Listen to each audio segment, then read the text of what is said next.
Okay, we're recording. Good afternoon. This is the May 13th meeting of the Finance Committee, and this, as the meeting that will be on Thursday, is a budget review. My first order of business is to call the meeting to order and make sure, seeing that there's a quorum, and make sure that members of the committee can hear and we can hear them. So I will just read out names as I see them on my screen. Bob Hagner, Present. Andy, Present. Bernie, I'm present. Andy, Present. and Alyssa is not here. And I believe Tom had a period of time where he was not going to be with us. And I think that's this Yeah, week. Tom is gone this week. Yeah, he's back when he's with you. So we are all here. Paul Bachman needs to leave in a half an hour. So we've agreed to do our best. Mandy and I both sent in some questions and try to think of what are larger picture questions that it would be great to get a response from Paul. And then Melissa is prepared to answer them. The other thing that's on today's agenda is for us to carve out enough time to have a quick discussion on the regional school budget so that we can write a report to the council, so we can vote on it and write a report to the council. And that is on the council committee agenda for Monday night. So trying to get that in after we do the general budget side would be great. Now, we normally open it up. I'm going to see public. We normally do public comments first. So I think, should I bring Sue Odette in? We have Sue and Jen are both in the attendee list. Should I bring them in? They should both come in. Yeah. I just promoted them. Good. I'm doing one at a time. No, that's fine.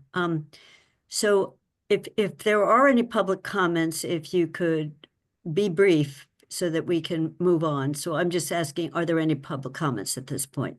Melissa, Amber Martin is from the town clerk's office. You can bring her in too. I'm working on it. Thanks.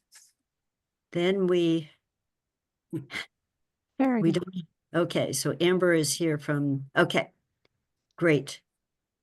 We can have the minute show. There were no public comments. Actually, there's not much of a public left either. So Mandy, between the two of us, I can start on the request that we stay at the higher level for while Paul is here. Is that okay with you? And I don't even remember whether I shared mine with you. So I had two, Paul. One is there's and Paul is already aware of this. There is a general statement at the beginning about goals and roads, and we talk about Chapter 90. But at this point, Chapter 90 is not the core Chapter 90, not the supplemental we get from Fair Share. It's no longer in the capital budget, the capital plan as a line item called state aid.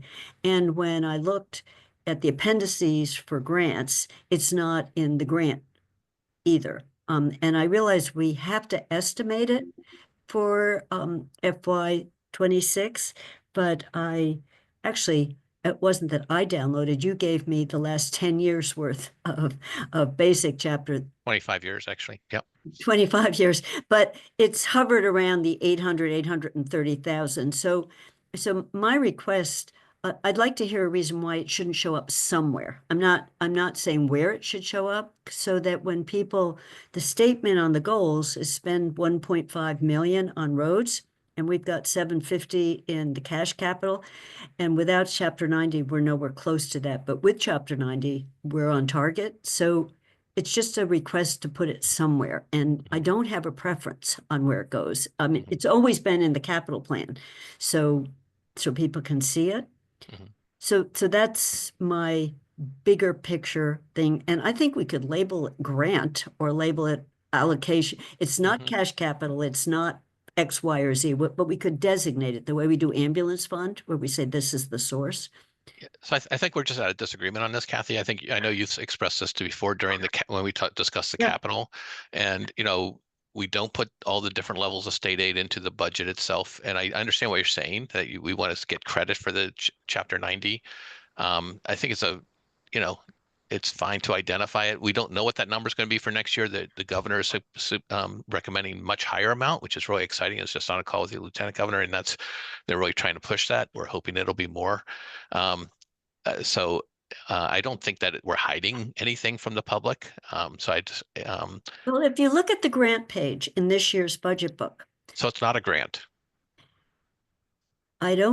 you could call it anything you want. The supplemental chapter 90 is there, but we are missing $830,000 from last year, but doesn't it have to show up somewhere is what I'm asking.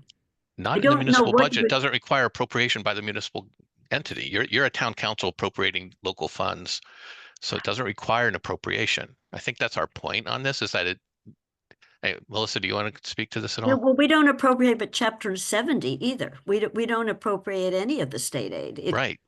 It doesn't.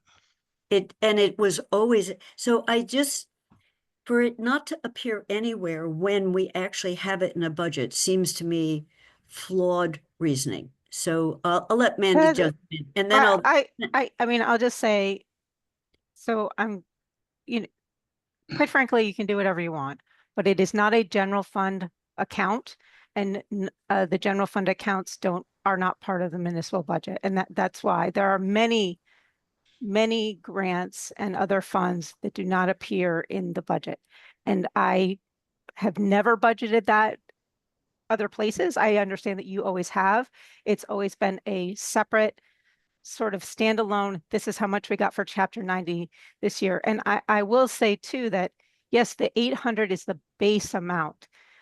I think for the last couple of years, if you look at the chapter 90 reporting, which we give when we give the road sort of updates, like we say how much road money there is, we generally get over $1 million, or have in the last few years, because chapter 90, the message from the governor's office has been more. So, I'll own that. It was my so I see thought process, and I hear you loud and clear that you disagree with me. Yeah. So Fair enough. So I'll turn it over to the two other hands. The suggestion Jen made during a JCPC is do a little footnote under the major thing. Say, in addition to this, we get a chapter 90 allocation, and put a dollar amount in, even if it was last year's. But that was a suggestion, and it's not in the current document. So I see both Mandy and Bernie want to weigh in on this. Mandy and then Bernie. Yeah, I don't want to spend much more time. I agree, Paul, it's a disagreement, but two things. The first is, right after we had that capital discussion last week, the council and you received an email from a constituent commenting and stating, you said you have this commitment, but you've only done $700,000, because nowhere in any of the budget documents is the chapter 90 money even acknowledged. And that's where Kathy and I are saying you have to acknowledge it somewhere. Yes, it might not be part of the general fund budget, but the budget book includes, as Kathy said, a grants page. It includes revolving fund pages, things we don't actually budget, right? As a council, the general fund budget includes numbers that we don't have to budget, UGA, chapter 70, things like that. But you're missing an opportunity to say and show the public in the big budget book how much we're actually devoting to roads and sidewalks. And that's the problem, I think, that Kathy is trying to say, is that opportunity is being missed, and we have an exact example of what that problem is when it is missed, which is the email we received from a constituent that said, we need 5 million a year and you're doing 3% of it, or whatever it is, because you're only doing 700,000 a year. And I wrote back to him and I said, actually, we're more than doubling that when you count our chapter 90 money. You just don't see it in a budget. It would be great to be able to point to the budget book somewhere when everyone that is not council and involved in the budget is looking at these numbers very closely and trying to ensure that what you say in your opening statement is actually met in the numbers. And it's not done right now. So Bernie, I'll let you talk. And then as Mandy said, we don't have to spend a long time on this because there's a disagreement. I'm not even saying where it should show up, but it's the reason. I just want to point out that two things. One, chapter 90 isn't road money. It's a variety of things. You can use for equipment, you can use other things. You can use for sidewalks. There's a bunch of, chapter 90 is weird because it comes with a list of things you can do and minimum amounts that you have to spend if you're going to use it in certain ways. It's a messy piece of legislation. I do agree, and I would prefer if somewhere in the budget book, there was a simple statement of all sources. In addition to what we've budgeted, this is what we also get. It could be the last page in the book. But in that way, people won't, it'll be less mysterious. One of the things that's always frustrated me about municipal budgeting and trying to explain it is there's all these twists and turns in different pots of money that people don't see, and yet everybody at our staff has to take it into account. So long and short, chapter 90 isn't simply road money. It's money, and we can use it in other ways. So that Two, I agree that we should have somewhere in the budget book a list that says all sources. In addition to what you see, this is other money that we're going to spend this year because it comes from other sources. So I think you've heard this, and if you do a word search in the current budget book, the word CH90 shows up about 12 times, and then you try to find a number and there isn't one. So that's just, and it is a communication with the public that I'm looking at, Paul. So we can stop with that. And then I think the other big picture one is more a comment. Well, it's two. One is an accounting issue, and then long-term, on page 50 to 51, what I've looked at is that the projected deficits are more than $1 million every year. And that's with operating budgets being held to less than a 3% increase. So I would like to have a somewhat longer discussion about that. Maybe we have that as soon as we can in the Finance Committee meeting, because my question is, do we need to rethink the capital allocation at all? Can we, the second part of should we start drawing down on the reserve for capital to pay for some of the buildings, to pay for the debt servicing? So those we're running deficits with operating budgets held to a strangle amount. So that was my other bigger picture piece. Yeah, so I think there's two comments on that.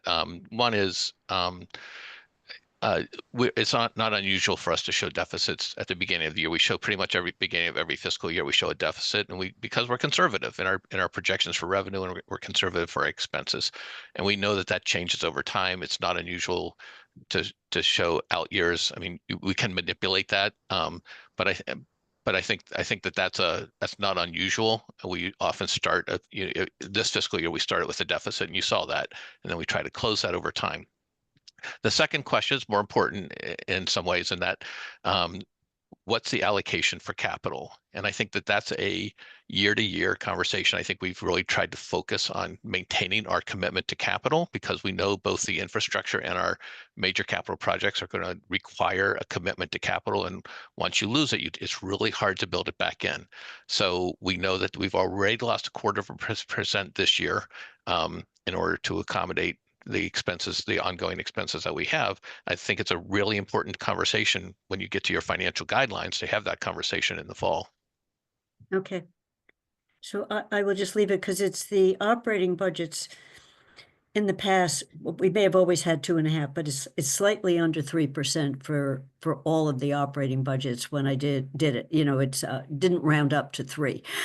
So Melissa, I see you have your hand up. Yeah, so I was just going to say that we always budget. Those out-year formulas have been in the spreadsheet that way for years. We always budget a smaller increase to try and understand what that looks like for us. When we're going year to year, what if we have to, how bad's it going to look? And I know that there was a question also, not only on the capital allocation, but on the OPEB, whether or not we could leave that at the 50%. And I will say that both Holly and I felt strongly, and I'll speak for her because this is something that she was very upset about, that we did not do this year, that we have a policy in place that we are going to increase that year over year. And we understand that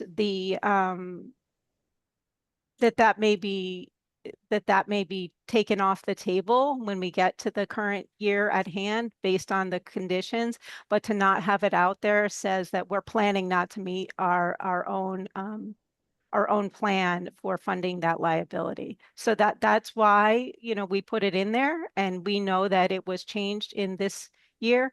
And then we put it back in future years, knowing that, you're going to have to, but it makes it part of the conversation. And I think that that's what we wanted to do. We wanted to make it as part of the conversation and to say, these are real obligations, and you can choose to make decisions around those obligations based on priorities of the day.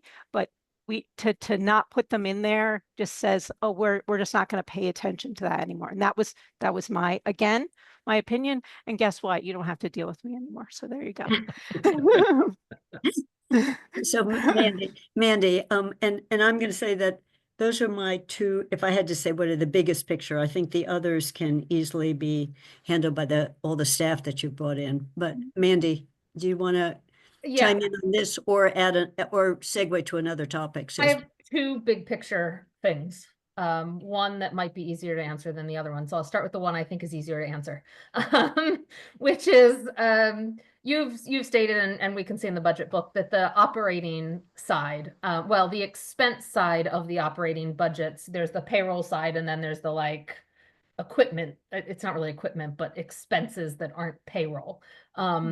Are being level funded, and you can see that in the budget book. So what kind of effect is that going to have on the provision of services in our town? It's huge. And I think you will hear that and I think it's a question you should ask your the major departments, especially, DPW and police and fire. They can tell you exactly the impact on that. And, it's been, we prioritize, as we said in the budget, we prioritized our people, but that has left the expense side to be level funded. And we could, we're making up, and but it's getting worse and worse. And this year is really, really, really tight. I think Holly could address that too when she's back from vacation. So I just had a conversation with DPW about it yesterday, that the devastation on their budget in terms of just when you have equipment repairs that come out of things like, we don't have a resource, a reserve for that. We've lived off of vacancies, quite honestly. Vacant positions leave some reserve in the year, but it's for all the major departments. Fire, especially this year, has had a lot of equipment failures that have to be absorbed within the operating budget. And we're scrambling to make sure we meet all those bills. So it's big, and it's not to be underestimated what that's going to do, because we haven't kept up on the expense side. So can you predict in general terms if what types of services, presumably when the money runs out, the money runs out, so it would be seen more towards the spring and summer of next fiscal year. Can you in general terms predict what that might do to those services? Like, is it that we would be mowing less or driving our vehicles less? Yeah, I think we take more of the discretionary funding out first, and Melissa can weigh in on this as well. Like if there are trainings, the former police chief said, cut my budget, but don't cut my training budget, because that's the most important thing for his staff. But there are things that are that aren't strictly core operational, like fixing a piece of equipment that needs to run for the fire department to run an ambulance or whatever, as opposed to, we'd like to send these two people to a training for paramedic training or something like that. So there's some things that could be delayed, but so I think that's the biggest challenge right now. Melissa has her hand up. Melissa? Yeah, so I was just going to say that we have traditionally, over the last several years, funded that through vacancies. And so we still do have vacancies in the town budget right now. but obviously there are less vacancies because we froze some positions, so that the amount to move those sort of, the truck broke is most often the thing, you know, a piece of equipment broke. And sometimes we have come to you for money at free cash time, like when we know, like when, I mean, it was different in the sense that it was for the sewer department, so it came out of their retained earnings, Mhm. but it was a similar operation where the contract to remove that kind of service, the contract to remove sludge is what it's called in the wastewater system, the cost on that escalated so much that it was just, there was nowhere to get it from. And so that's when, then we'll have to come to you for emergency repairs or appropriations based on operating needs. And so in that case, it rose, he knew it was going to rise, but it rose so much more than he anticipated that we had to come back to you. So, you know, that might happen if we break a certain kind of equipment that is so expensive, that might happen again, that we just don't have enough room in the discretionary or vacancies to adapt to that. And the other thing we do is we like around April, we tell people just stop spending money as best, you know, Holly has a very strict review of all expenditures and requests for expenditures, because it depends. And she looks at every budget in terms of, you don't have money to do what you want to do. And so, because we start to strangle that a little bit. Andy, Strangles it. Yeah, it's just curious, as we're having this general conversation, whether the planning to not fill positions, which is what is being proposed for public safety and general government positions, is that going to affect the amount of carryover that might come at the end of the next fiscal year? Will it affect how the amount of money that is built up because of staff vacancies? We'll have to see what that looks like. You know, we can compare it to what we did in FY24, what we carried over based on unspent budgets. You know, a lot of that unspent, those unfilled positions, which we have a lot on, and with police and fire especially, and will be absorbed in different ways with the expense side. so Mandy, I wanted to switch directions unless you have comments on this one still.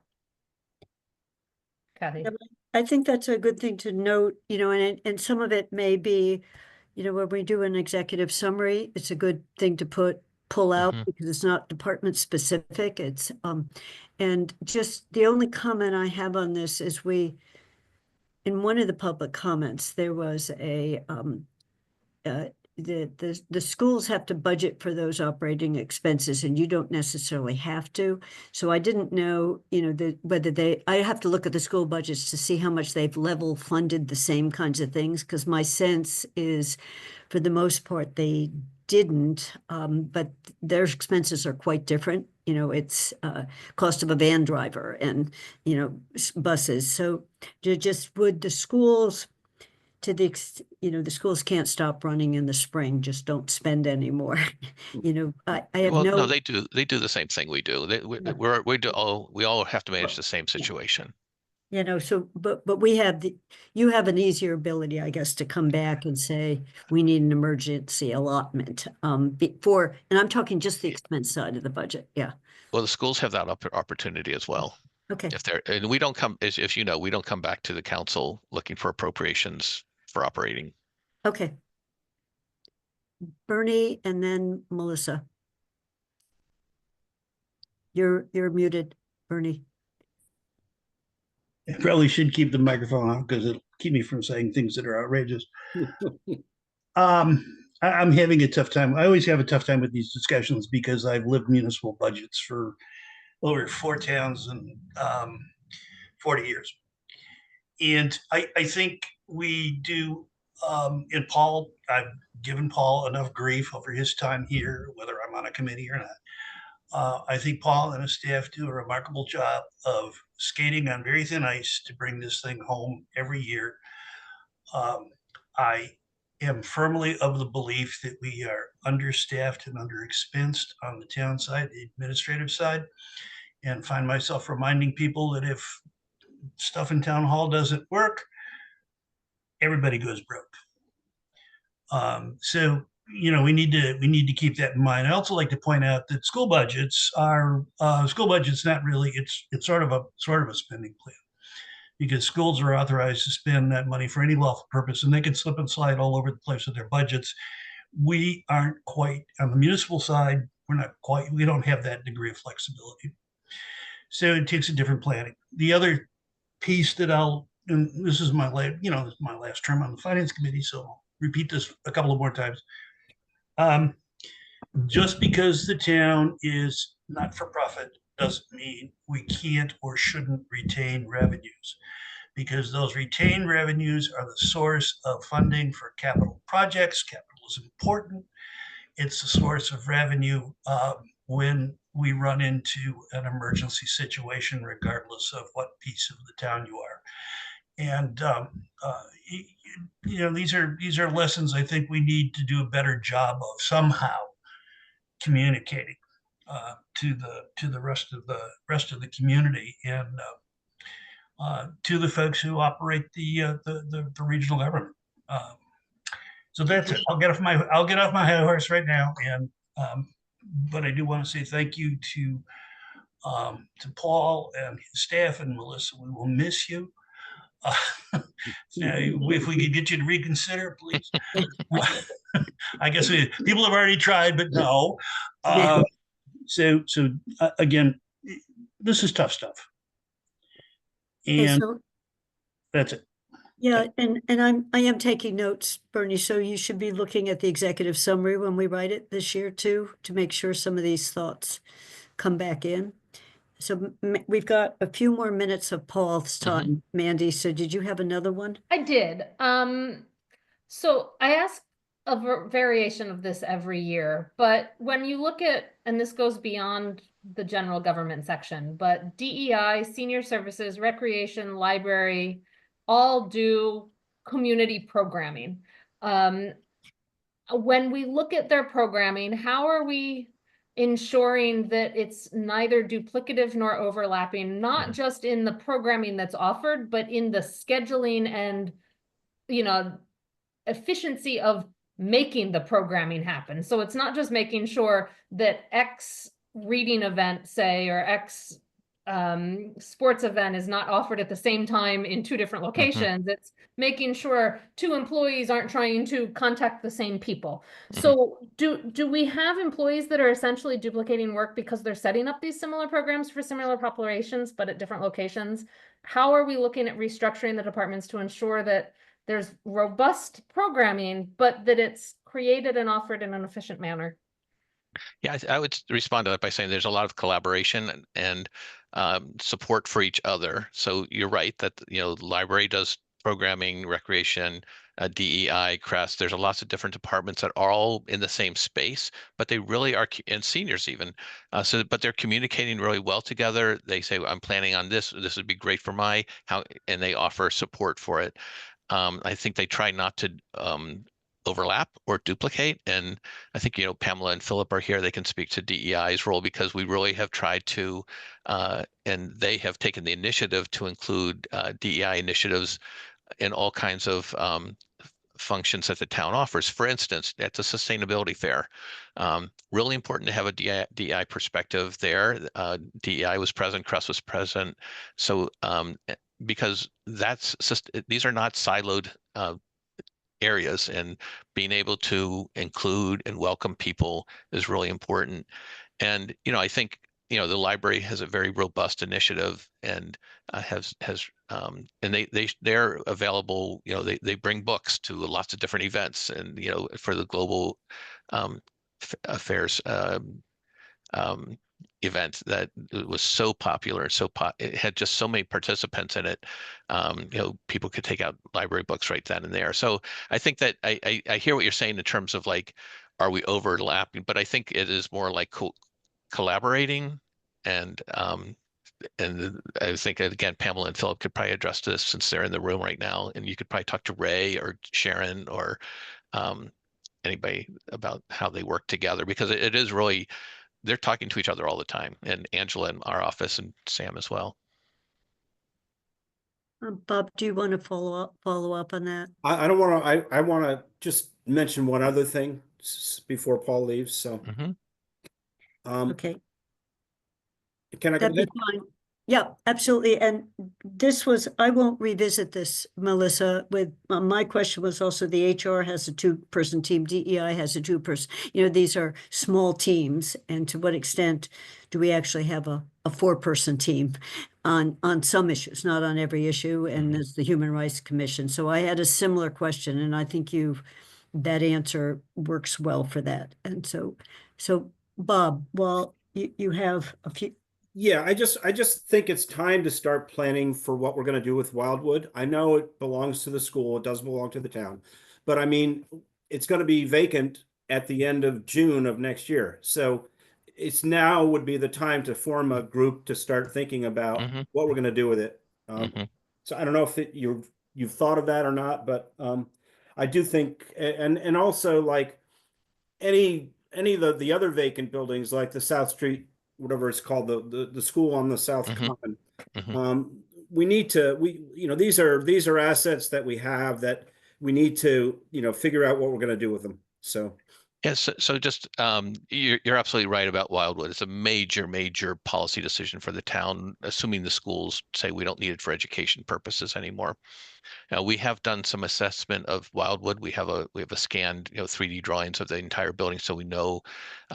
So our Rob Moore is here. He can speak to it a little bit more if he wants, in terms of what that building looks like, what its capacity is, and the reasons we're abandoning it as a school are very real. But it might have some life in it, or it might be. Right, but that's the threshold question. Same for the South Amherst School. We're looking at that. We're looking at that as a potential source for affordable or senior housing or something like that. So there is some investigation work being done by staff on that with consultant support. So both of those buildings in particular, and Rob has his hand raised if you want him to address it. So, Paul, do you need to run? I'll jump when I need to. Appreciate that. Okay, Rob. Thank you. I just wanted to add, in addition to the building scanning and 3D walkthrough of the building, it was part of our facility conditions assessment project this year. And although we're still finalizing the recommendations and the details of those reports, we will have all that baseline information about the existing conditions of the building this year. And Rob, I'm assuming that you have the extremely long section of the DNISCO report that was on building condition, because they went through with the asbestos and wiring. I mean, it's a section of one of the initial. Yeah, I mean, it's now out of date because the building's 2 years older. But yeah. Yes. So, Rob, when are these going to be finished? When can we kind of start, talking about reuse or surplusing or whatever? Or Bob, you also say, when can we read these reports? Yeah, I mean, when are we, when is it going to be, when is the survey, et cetera, going to be done so we can start, doing what we need to do? So the building scanning project is done. So we have existing conditions drawings and 3D views and elevations and site information and flyover. All of that is complete and available, including 3D walkthrough of the interior of the building.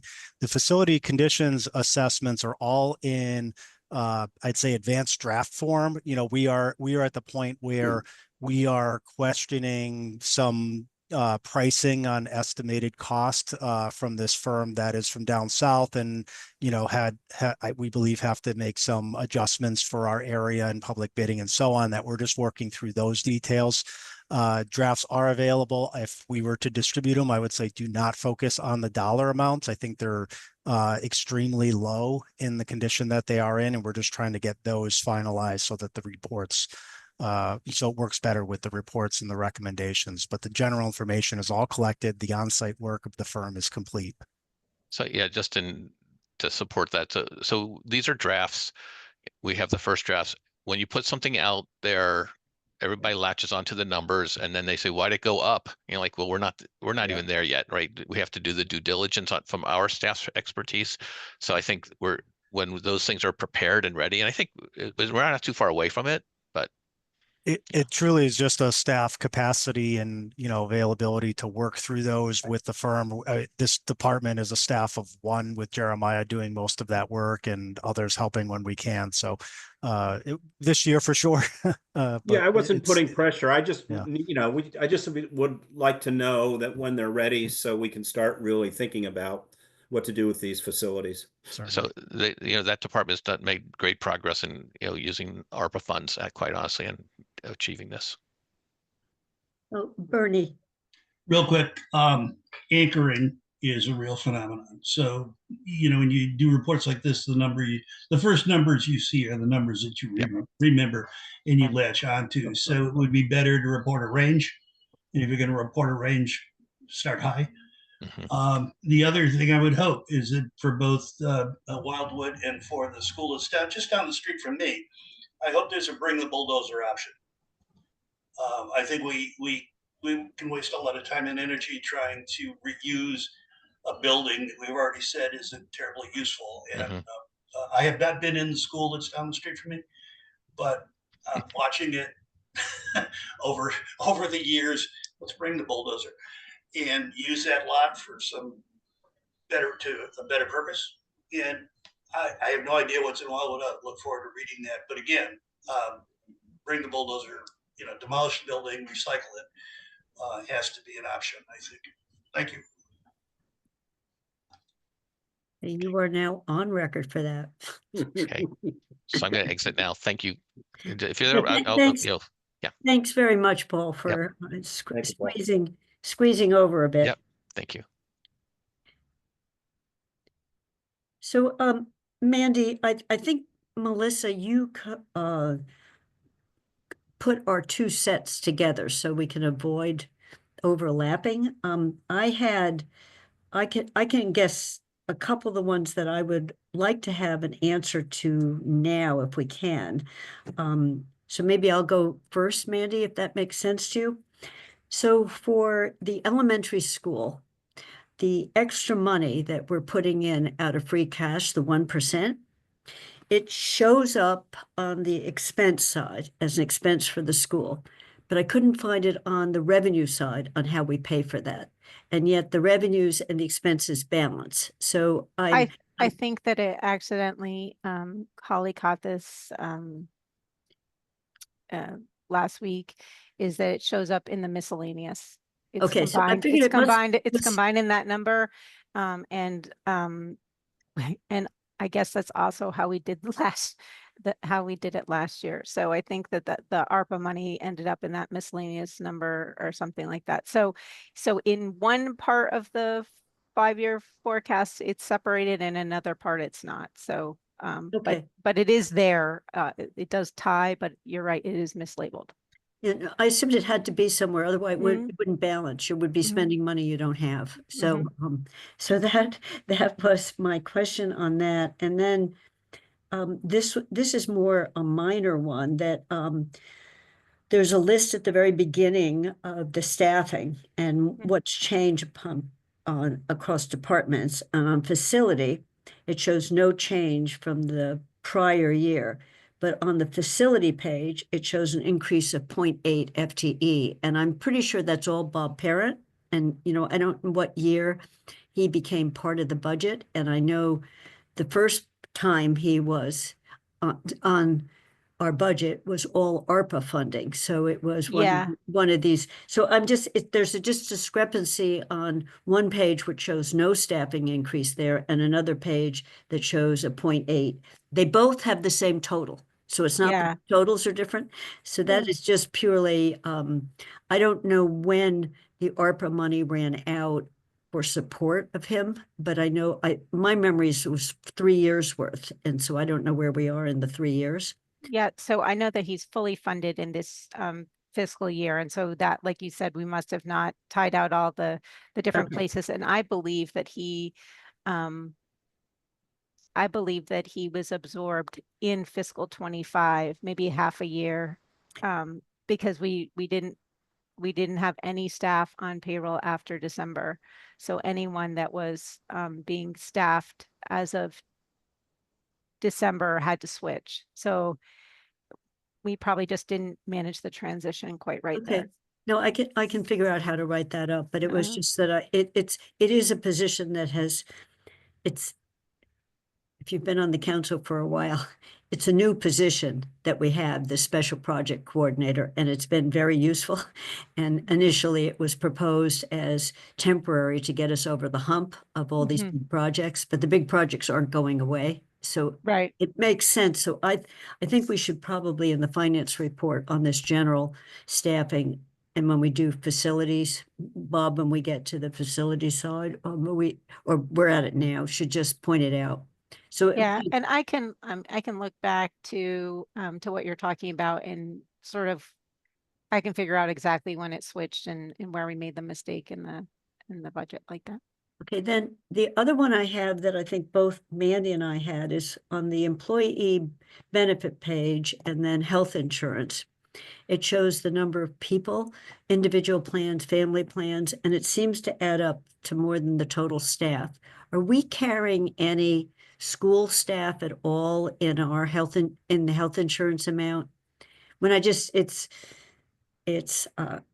understand the difference between family and individual, but if I add the two up, it shouldn't be more than the total staff. Mandy, I think you had this too, just trying to figure out how to make those numbers match up.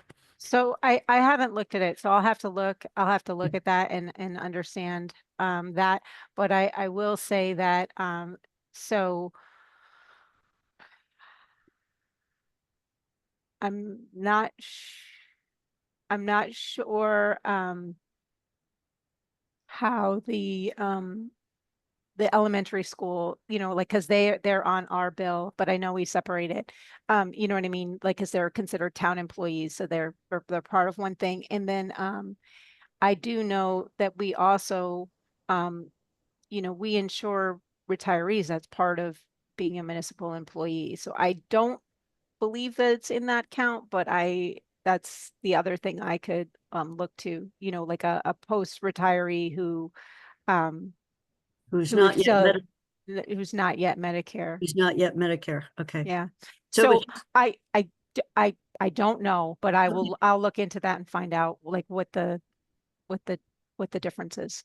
And I looked at last year's budget book. It was the same thing. So it clearly, whatever we're doing, we're consistently doing, but Mhm. I just couldn't figure out how to make those numbers. And Yeah. Mandy, do you want to come in on this? Because I was just trying to, the other one I had was more general. And do we ever compare our health insurance choices and the structure to other towns? Whether it's retiree benefits or, are we particularly good? Are we about the middle of the pack? I think benefits are important to keep people, so I'm not saying that we should reduce them in any way. So I will say that it was to my detriment to leave the town of Amherst as far as my benefit package. Okay. Now, Mandy, do you want to come in on the benefits? Yeah, for me, it's just easier to refer to numbers because I think that clarifies potentially the question. So the staffing summary on page 44 indicates the municipal government has 256 FTEs. Mhm. On page 97, the service level chart implies that there are over 1,200 employees. If you look at the life insurance line, there's 1,263 life insurance policies, I guess. If you look at the health insurance line, there's over 1,500 health insurance policies. Yeah, so that has to And so I'm just trying to figure out, what do the service level lines include? Do they include retirees? Do they include library employees, school employees? What do those lines include that the staffing summary on page 44 does not include? those numbers are more indicative of, you know, the double number of W-2s we produce and that kind of stuff. So it has to include the schools and or retirees as well. So you know, that $1,200 number is close to the number of, you know, like employees that the town of Amherst has, which includes the schools. And so my assumption is that it includes retirees as well, but I'll dig into that because I really, that huge disparity means it's a bigger picture than just the municipal of the four majors, right? Because library and schools are technically under the same employer as the town of Amherst, whereas the regional school is a separate employer. That's the only one that is fully separate than us. But the dollars that are would just be for municipal employees, not the schools. Is that correct? Because I looked at the elementary school has a line for health insurance. So I'm thinking that maybe the people count You know, I'll is be all the really, people, I'll but they be don't match honest up with with the you that dollars. Holly is the, you know, digs into that number. So I Okay. wasn't the one who went through it with Okay, a fine so if tooth you comb, could so I just, but I'll find out and if get you back to just you get guys. us an answer, Melissa, that's Oh, okay, good, great. you're unfrozen.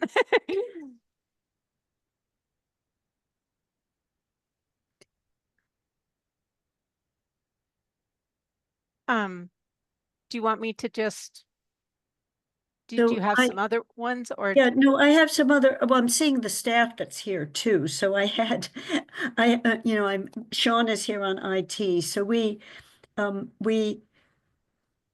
well, in finance, one question is we've reduced the finance department by an FTE. Yep. What does that do to the functioning of the finance department? So- Paul explained who that person, that slot was, but just, we're losing you, so I know what that does to us, but. Right, so Jen might be able to speak more about how that impacts the department because it was a frontline service person. And that position, because I know that it's one of the questions we have here, the reason it's sort of confusing is that was a shared position. It was 0.4 in the assessor's office and 0.6 in the treasurer collector's office. And so then that position was eliminated. And that I will say that position was the only position where there was an actual person there, but she was able to transfer to a vacancy in another department that had a larger percentage of vacancies. You know what I mean? Like a stronger need maybe. So she is still with us. She still works closely with Jen and the assessor in the treasurer collector's office and with Kim in the assessor's office in her new role in the building inspections office. But because there is some overlap of the type of work around building permits and the kind of work that she's doing in the new role. But it does impact the frontline service levels, and Jen can probably speak better about that because it is her office and covering that window and coverage. Jen? So yes, that position covered our central service counter every morning from 8 to 1, and then went to the assessor's office in the afternoon to help with administrative items. So what that does is it puts more rotation for coverage up front on the existing staff in the office. So we're just trying to redo workload and make sure everything is getting covered. Okay. On page 82, there's a organization chart for the finance department. Is that position still listed on that chart or was it removed from the chart? Is it that customer assistant under the treasurer collector line on the chart on page 82? I believe on the chart. I believe I removed it. Okay. Yep. Thank you.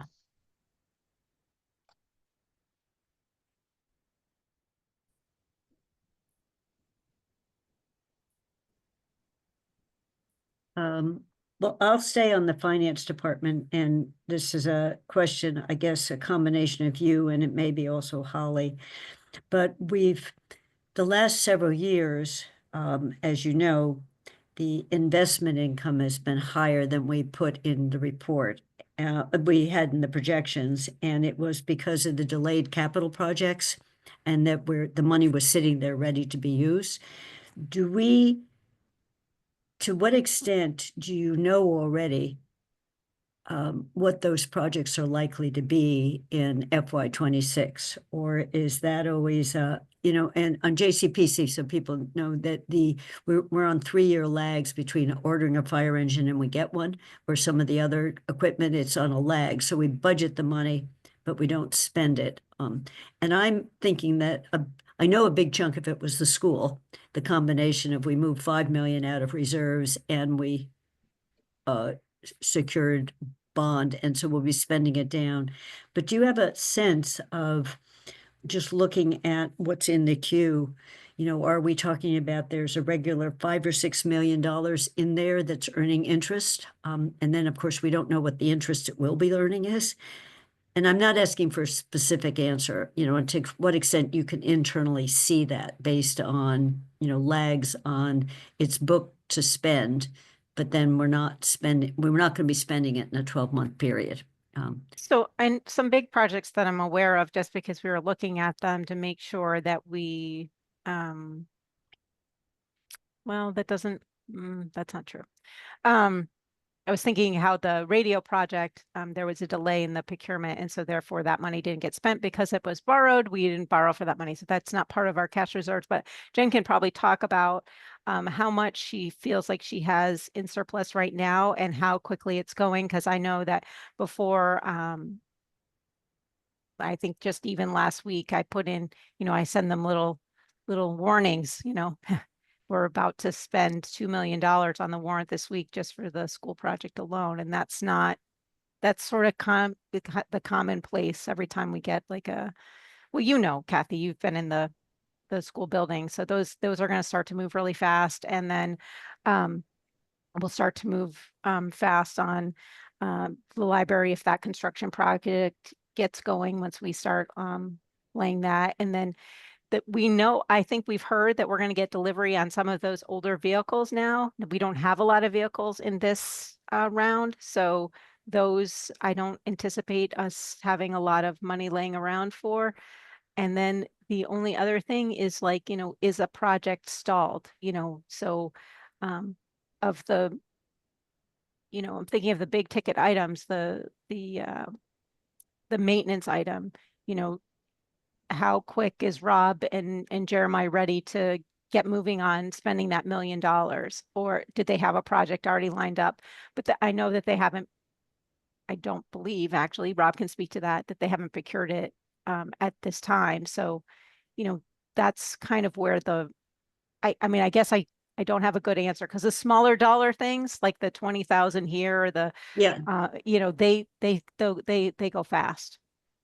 Yeah, no, I realize, I'm more, for everyone to know, there was 500,000 last year in JC that was in the capital budget for roofs that was still sitting there. And we put another $1 million that's a fungible amount, can be used in any way for buildings. So there's $1.5 million that will be sitting in this kind of an account until Rob, Jeremiah, and others figure out how to spend it. So that's all I was wondering, to what extent we can internally see that's happening. And it's about everyone's reluctance to overestimate revenues, when we don't have a good reason to do it, but we've been low on investment for good reasons on the earnings. So I won't belabor that anymore. Mandy, I think the rest of mine are more minor. Just Sean is here on IT.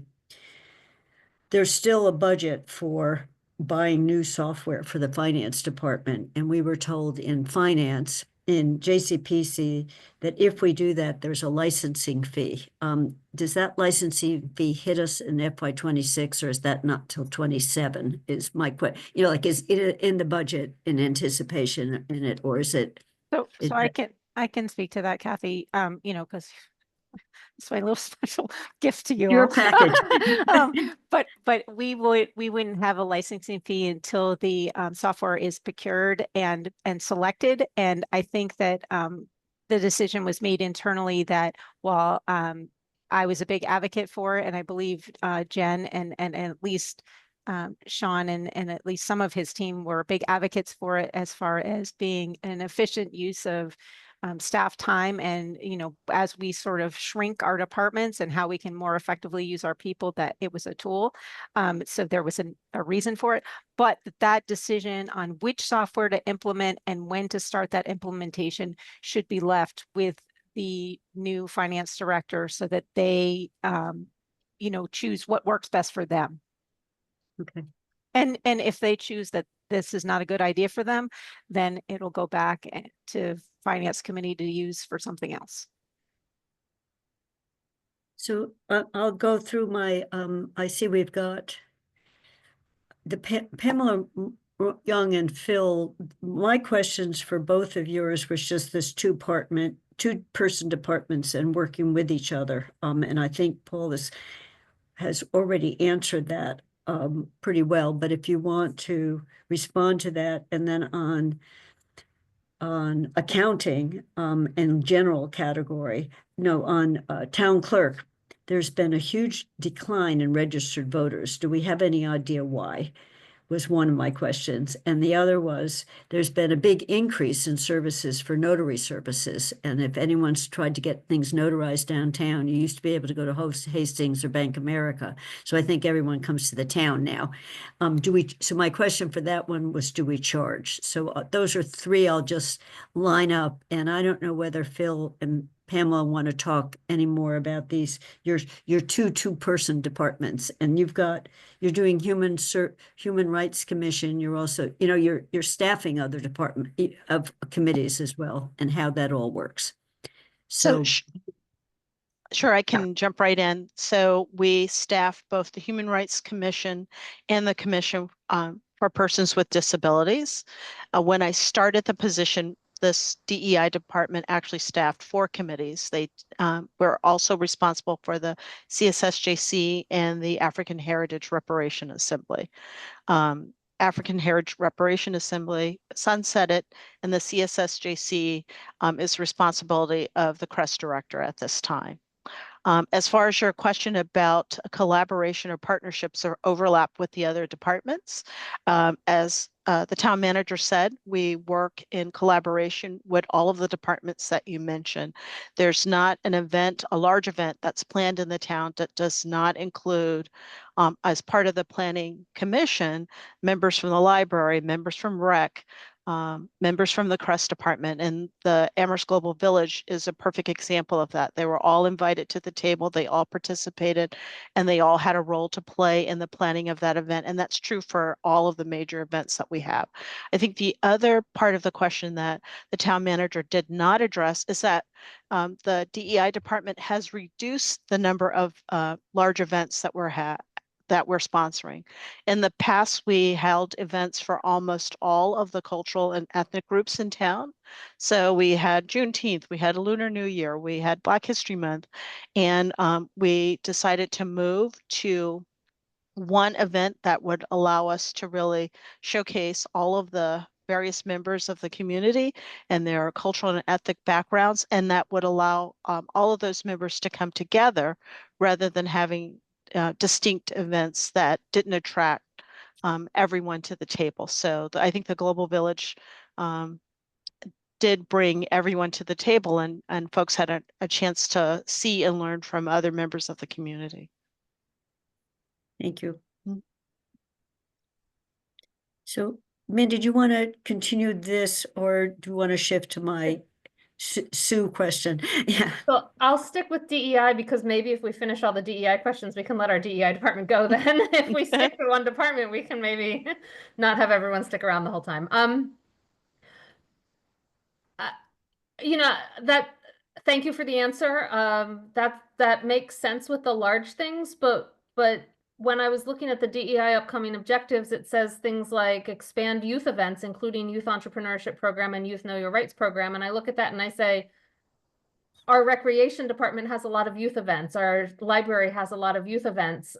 These are not big events necessarily. These are like ongoing programs and all. And what you talked about in your in the budget book on page 87 about expanding youth events are also in some sense some of those smaller ongoing events. And that's where I was asking the question about, are we duplicating, how are you collaborating with others to make sure, say, DEI is not planning a youth entrepreneurship program at the same time the library is planning one, Right. things like that. So, yes. so how do they walk, or that you plan it in 2 different locations and to do it twice, one in Bangs and one in the library? How is that collaboration or ensuring that duplication's not going on that way?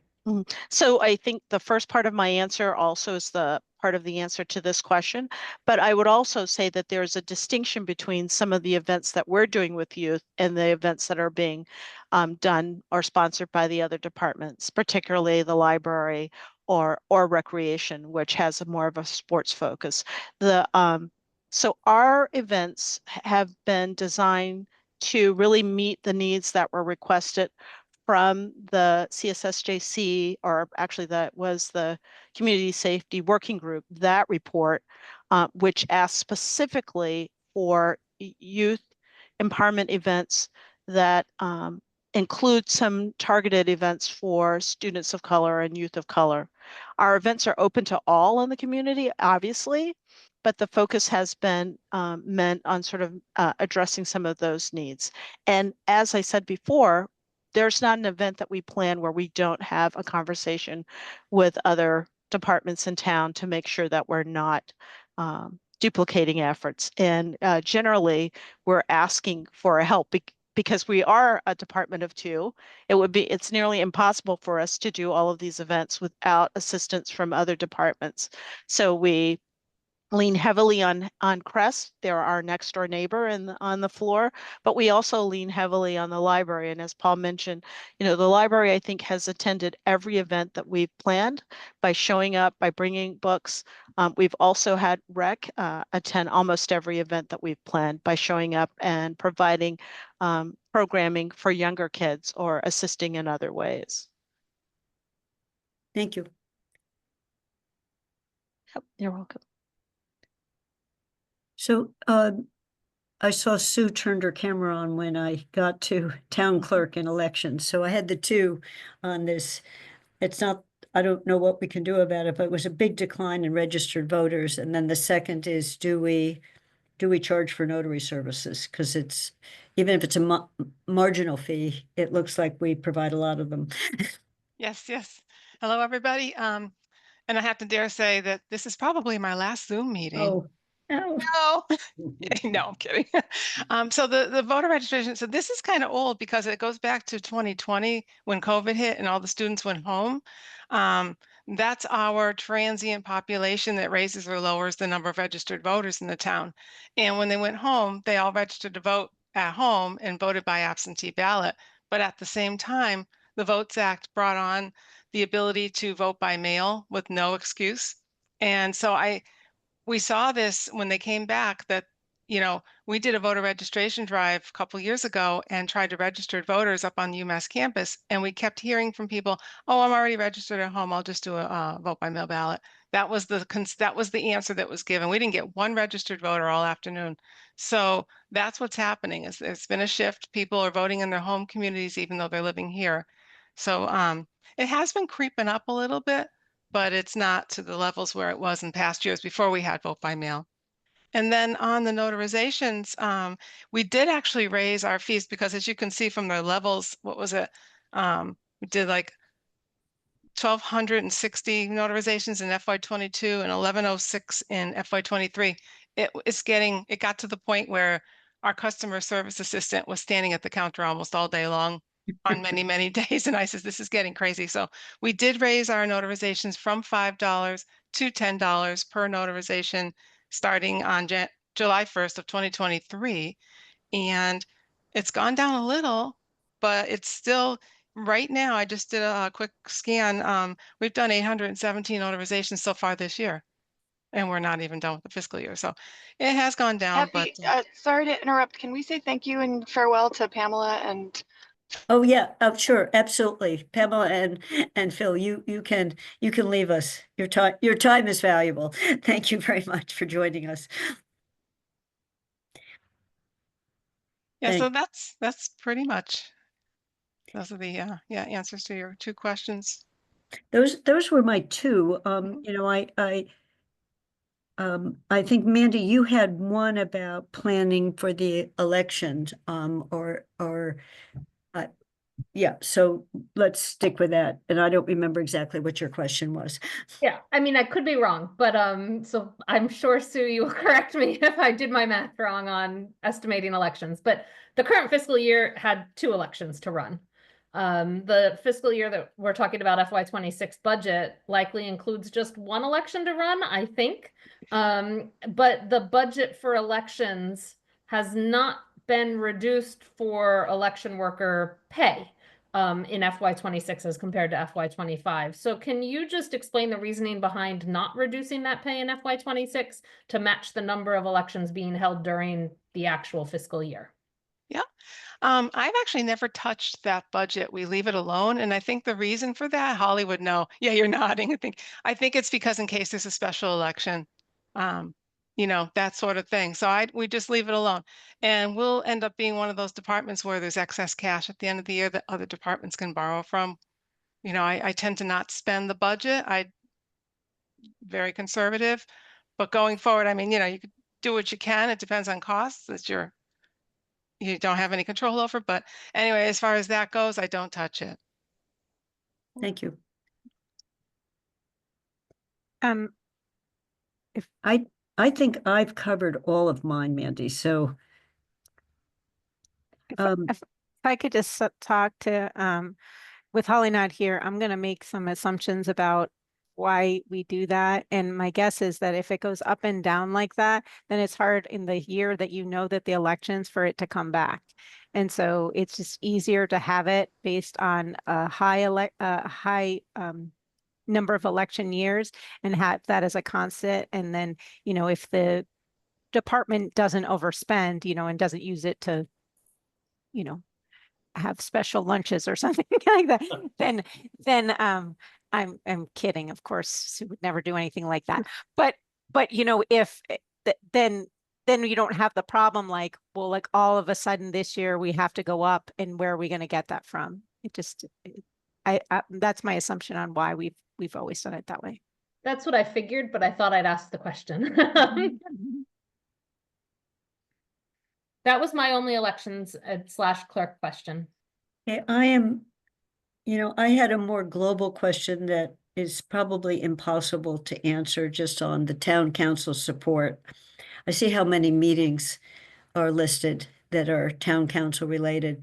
At some point, and this is not for anyone on the screen to answer, I would like to know how much staff time we consume as the council, and just figure out if there's some way of aggregating that between committee meetings, council meetings, the number of meetings that were listed. And Melissa, I know how many meetings you go to. So I will post that was one of my questions. I will post my questions because I think we are a time intensive council, and I don't know whether that may be normal, but. Kathy, are you referring to, I think it depends how you count staff time, if you're including the staff who attend all the council committee meetings and the council meetings, or just the clerk's time,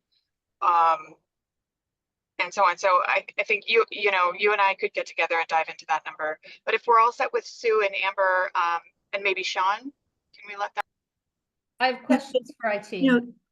So Amber, Sue, okay. John, but I was just thinking, Dave Zomack staffs the CRC. I don't know how many people show up at TSO, Andy, on a regular basis. Then we're staffed minimalistically on school building because I can run the Zoom meeting. So Angela signs us on and leaves. And then we have about 4 staff people in that meeting. So it just struck me that there's a lot of people. We just got Jen coming now to the school building committee and to the library building committee, in terms of replacing Melissa. So it's an observation rather than I need a number, but it's a lot of meetings that are being staffed by the staff.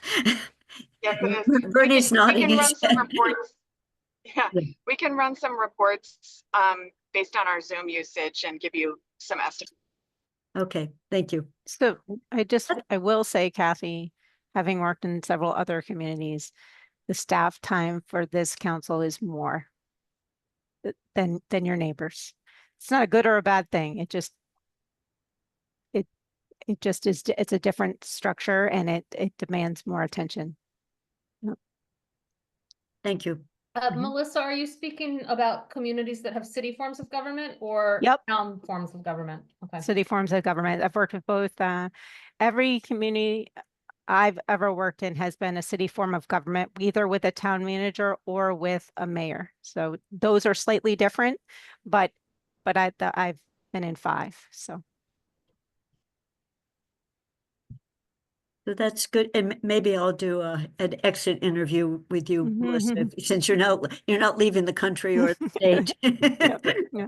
Just so Andy's hand is up and Mandy's hand is up, but I am done with this was, just so everyone knows, this was my section of the budget, so why I did more, but I am completely done with my questions. And if there's no other questions of the town clerk elections, then we could thank Amber and Sue Adet, but I see Mandy's hand is up. And Andy, I will call on you too. So while we've got Sean here, Amber. Yeah, I just have one more that I forgot on my town clerk's office. If Andy is yours clerk?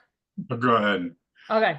I noticed a spike in public records request. And so this is similar to the notary question, I guess, which is how does that spike affect the clerk's office ability to do your other things? And how do we help with that? Oh, I wish you could. It does impact. In each request that we've had, some are easy and simple. I send it out, I get the response, I send it out in the response out, but others take multiple people, multiple departments, multiple research. We can bill for some, we can't bill for some. We do have to involve the town attorney. It depends. And it's just, I know Bob Parent, he's been involved heavily in some of these public records requests, and he's always joking, this is a full-time job. He says, I know. So I don't know, it is almost a full-time job.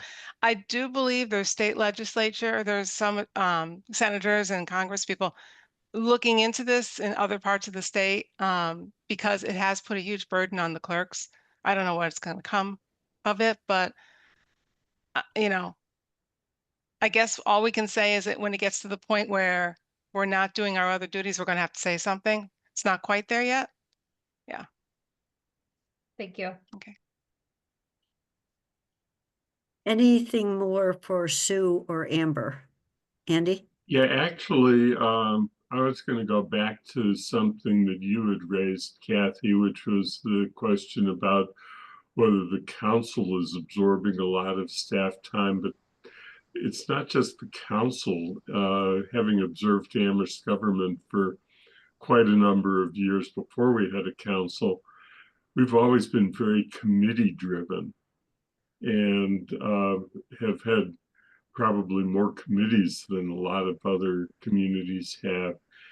And I was wondering about whether that is having an impact on the clerk's office because of the need both to monitor appointments and posting some meetings, but also things like adherence to requirements like conflict of interest trainings. And, is that a huge drain on the office now? And cumulatively, is there any way that it could be made more efficient if it is? Well, I've been here since 2005, and I would say that there probably aren't that many more committees than were around in 2005. Some come, some go. It's not a huge drain. We do share the responsibility with the town manager's office. They send out the letters, the appointment letters. They keep track. They have their own database, and we have our own database for the swearing in. and handing out the paperwork. It's kind of a split duty. So I haven't seen it really go up that much over the years. I mean, if it has, it's very slight. So, but yes, it's definitely a board and committee heavy town. You know, our book is a 3-inch spring-bound or notebook that's full. It's full. So I guess that's an answer to your question. Is there any other part that I missed? No, I think No? that's generally it. Okay. And Ray, I guess you were asking about the committee that I chair, TSO, and we, you know, the Guilford and Paul are the principal people who regularly attend or frequently attend meetings of that committee. But one of the things that we've been working on quite a bit is the whole transportation element of the community. And there seems to be always an interest in that. And if looking for duplication of staff time, that's what we've discovered as we've been looking at the Transportation Advisory Committee proposal is generally it's that we have multiple committees that do the same thing, both council and non-council committees, and every time you have to make a presentation multiple times, it detracts from your other work. And that's something that I think that all of us just need to be aware of, but I'm not sure that it's a budget question as much as an efficiency question. Yeah, no, I was focusing on it as efficiency. I see Athena's hand is up. Just a really quick point about your question, Andy. I think a lot of the work that is involved in supporting all the town committees is spread across many different departments. So if the ECAC decides to hold extra meetings, that's not necessarily reflected in a lot of additional work through the town clerk's office, but it is for the sustainability director a lot of extra time posting meetings and packets and organizing materials and finding meeting space and so on.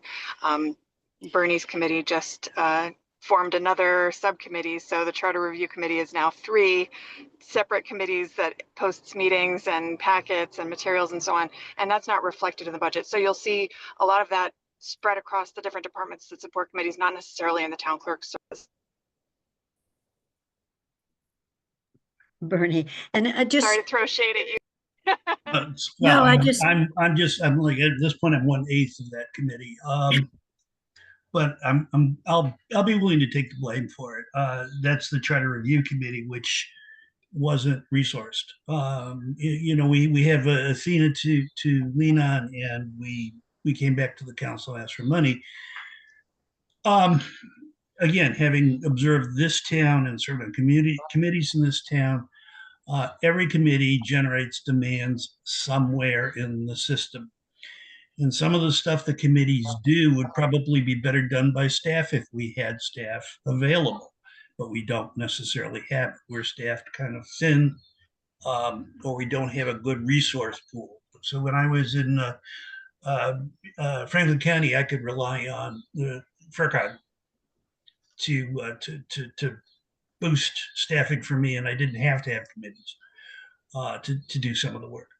See, it's a complicated matter, but every time we generate a committee or a subcommittee, we do generate work and we do spread it around, and that is incremental. It builds over time. And I can also tell you, Sue is being modest, I think, in terms of trying to do the cat herding and getting everybody in and sworn and keeping trainings up to date and everything else. That's a headache. And, you know, if you miss one person and there's a complaint or a concern, that becomes time consuming in and of itself too. So it's a good question. And I think we need to be careful when we say, well, we'll have another committee. So since we're talking about staff time, we have 1, 2, 3, 4, 5, 6, 7, 6 staff here. So do we have more questions for the clerk? Do we have any questions for Sean Hannon? And then we've got Rob Mora and Jen. Mandy's hand went up. So I want to let people go who we don't, and you're muted. Sorry, Mandy. I have questions for Sean in IT, but not the clerk's office. So you have, so if no one has any more for Sue and Amber, you can, we thank you for your time and thank you for the work you do for the town. You can leave or you can stay, but you're no longer, you're on demand. And anything of Rob Mora? Here to watch. Bye, everybody. Yeah, Bye. no, I've got to do I'm- public records requests, so thank you. Planning and conservation's next week, so Yeah. I'm sure So there'll be questions Rob, then. but you can also, unless you want to stay, and then, I was I- just here for any facilities questions because Jeremiah was unavailable. I can. yeah, so the ones the ones I listed would be great just to get it. I wanted you listed 10 buildings, 14 buildings that you're doing the studies on. If we could just get a list of the buildings. And the question that I asked earlier and Paul took notes on, can you also do Crocker Farm, the school? And so it's a question, do you have the capacity to do the same kind of assessment of it to complete the things? So, and Paul said he'd make a note of it. He thought it was a good idea. So I kind of had that one answered earlier. So, Okay, so nothing that would else be for me great at if- this time. Yeah, the list of all the list of buildings that we cover and the list of the buildings that have been completed were actually included in the memo that we prepared and sent in March, but we can resend that.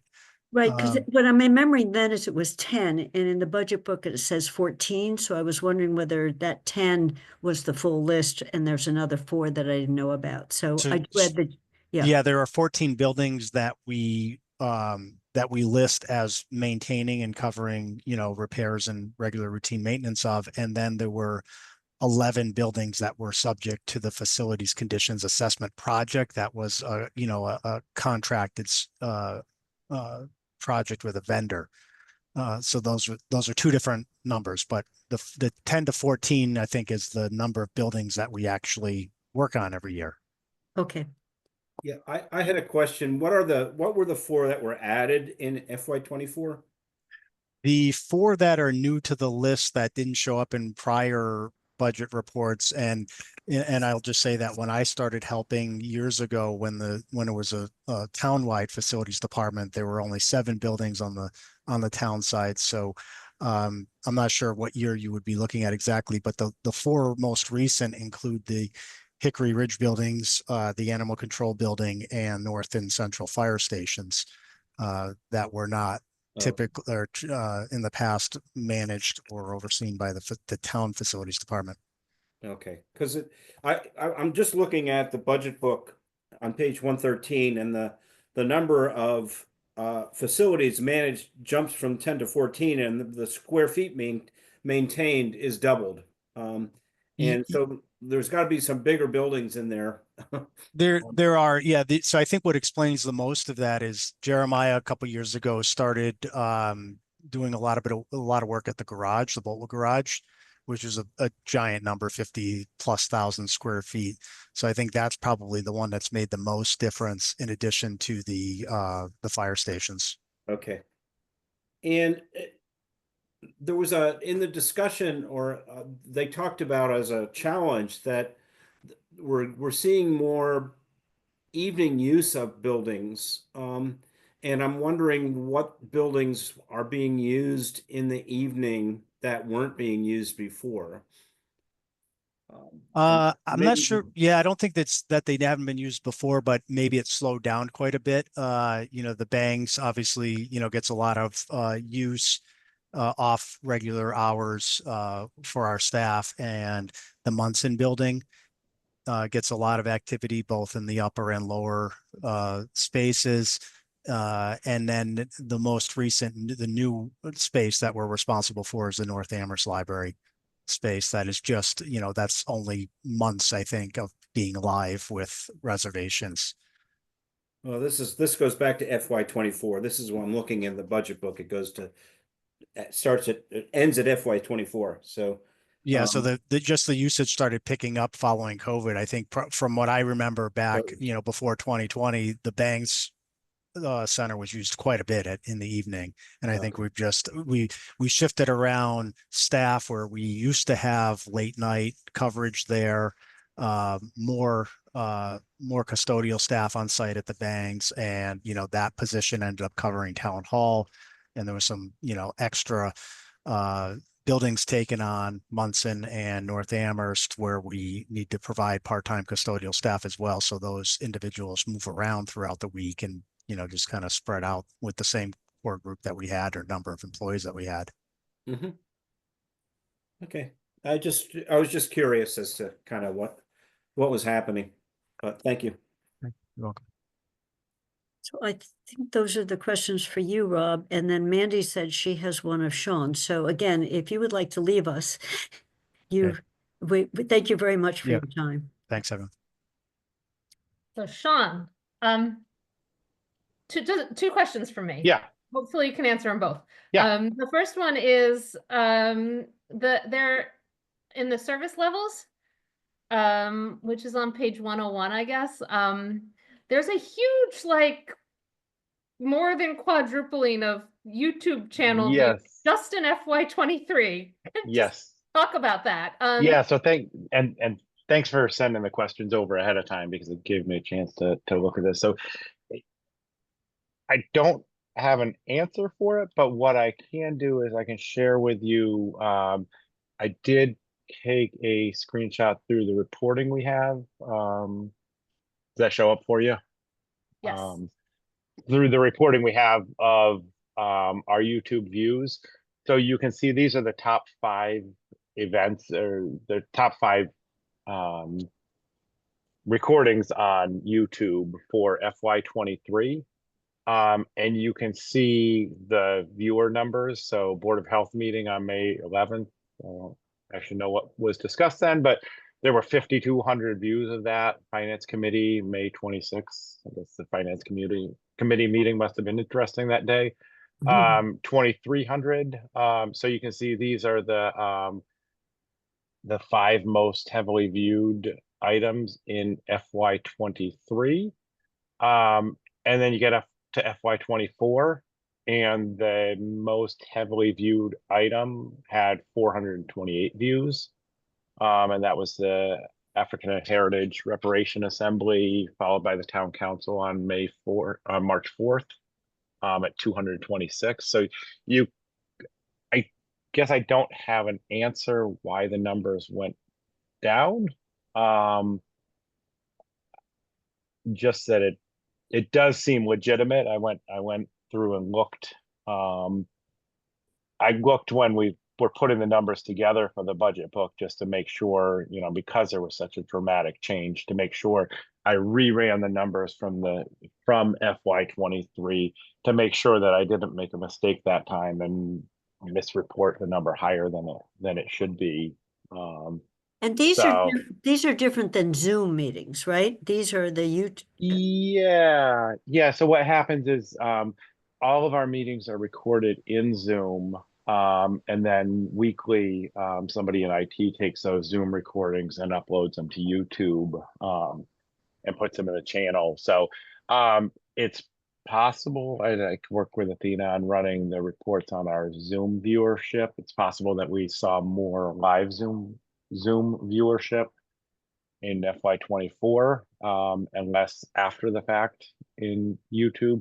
So we don't go, with a few exceptions, we don't go live on YouTube. So if somebody's watching the council meeting live, they're either watching it on Amherst Media or they're watching it on Zoom. If they're watching it after the fact, they're either watching it on YouTube or they're watching it on Amherst Media. And so I guess one of the other questions, there were some questions about Amherst Media. Yeah, so I'm happy to ask them. They won't have viewership numbers for live views, but they will have viewership numbers for streaming views. So if somebody goes on Amherst Media's site and streams it from there should be a record of that with Amherst Media. we don't see those numbers, but they should have that. So my question around Amherst Media, just since he's raised it, Mandy, is the contract with Amherst Media, is that billed to the IT department? No, so the way the contract with Amherst Media works is every 10 years. So it was last signed in 2026, the town signs a franchise agreement with Comcast.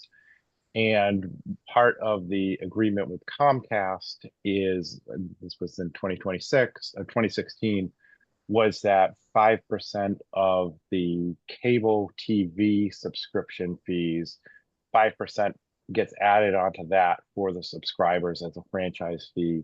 And that money is given from Comcast to the town. That's money to provide PEG services, so public education and government services.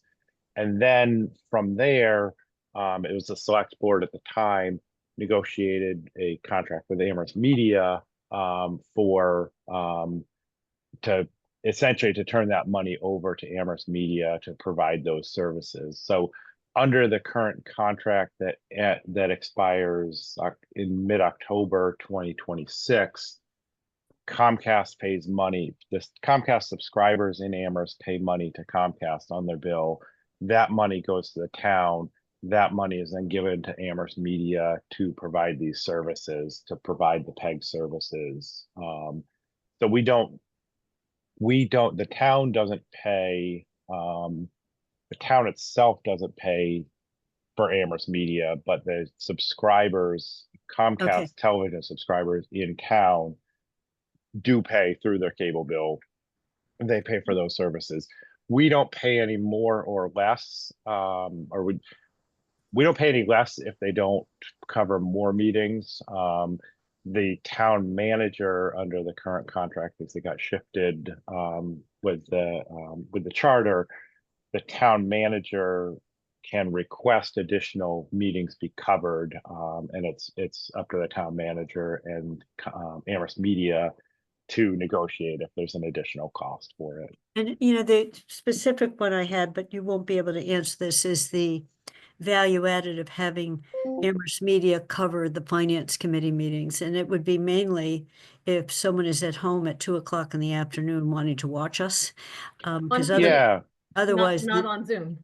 Correct. Yeah. Who's not on Zoom, exactly, Mandy. So it's Amherst. So I have found it useful for a couple of the other kinds of meetings where I want to watch it live and not on Zoom. But yeah, Mandy, that was my question on the is it useful middle of the day to have this piece? So you probably can't answer that. So it's a larger, right. Yeah. So what I do know is that it's obviously very different now with Zoom. So Amherst Media is not sending somebody to the town. Previously, they had to send somebody to the town with when it was on the first floor meeting room, with a camera set up so they could broadcast it live and they could record it. I couldn't answer how much staff time it takes at Amherst Media, but they're setting it up to broadcast, and then they record it and broadcast it. So I would anticipate that that the negotiation will be a little bit different this time around, because it's very different now how they broadcast meetings, which meetings they broadcast. And so the other thing to remember is the contract was originally negotiated when there was town meeting and select board. And it was modified when the charter change went into effect. But there was little modification to it. They changed town meeting and select board to town council meetings, and there were some other little changes. But that's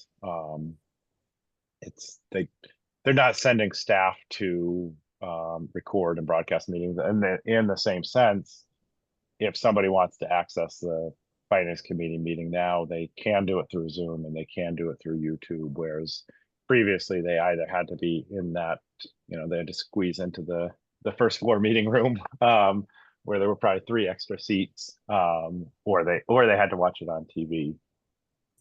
So I'm conscious of the time and we have one Yeah. other not relate, no, and I don't want to cut you off at all, but No, no. I'm conscious of your time and also we have one other thing we have to do that's beyond the review of these sections of the budget. So does anyone have any additional questions of Sean, Jen, Melissa that have to do with this section of the budget? Because the thing we have to do is the vote on the regional school budget. Mandy. I do. One for Sean, and then the rest go to the town council and town manager's office, and they're related. For Sean, you had in your budget some of the, whatever the descriptions of ongoing or projects or whatever, that you were talking about integrating timekeeping systems with Munis for police, fire, recreation, and schools. So could you talk more about what the town's IT role is? For school technology upgrades? Yeah. Yeah. So for anybody who doesn't know, the schools have their own IT department who manage the vast majority of their technology. The role that the town has in collaboration with the schools is the fiber connecting the buildings was put in by the town, and for the most part, town IT manages that. The internet connection we share with the schools, so that's something managed by town IT. And then the last big one is our financial database, Munis, which is hosted on the town side, is a shared database system with the schools. So the elementary schools have they're shared in with the town database, and then there's a separate database for region and separate database for Pelham. So the schools they have their own timekeeping system currently that does not automatically bring the payroll data. So all the payroll data happens through our Munis system on the town side. It does not bring all of that in automatically. There's a manual process there, and the schools are looking at automating that. And so the town's role in that on the school side of things is just simply supporting them getting the data into the right format so that it can end up in our payroll system. The schools have been doing the lion's share of the work. The school IT person has been doing the lion's share of the work on that, but they are looking to integrate that to basically save a lot of staff time. And that is something that we do, that town IT department bills back to the schools. So we take our Munis bill and some of the town IT staff time, and every year we send a bill to the schools, and so the schools pay their portion of that. Thanks. Yeah. Andy?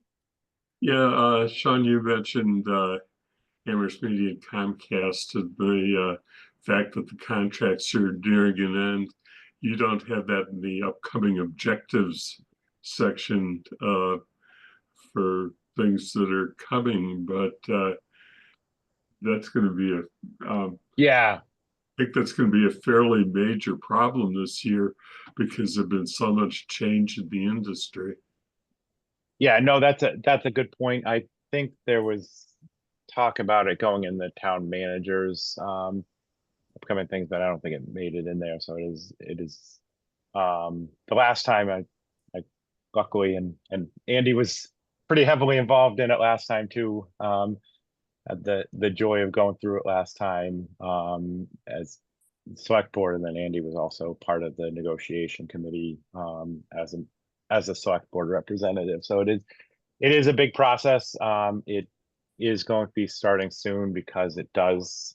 We are actually in the renewal phase. The renewal phase starts 3 years before the contract ends, which is October 16th of 26. So we are in the renewal phase.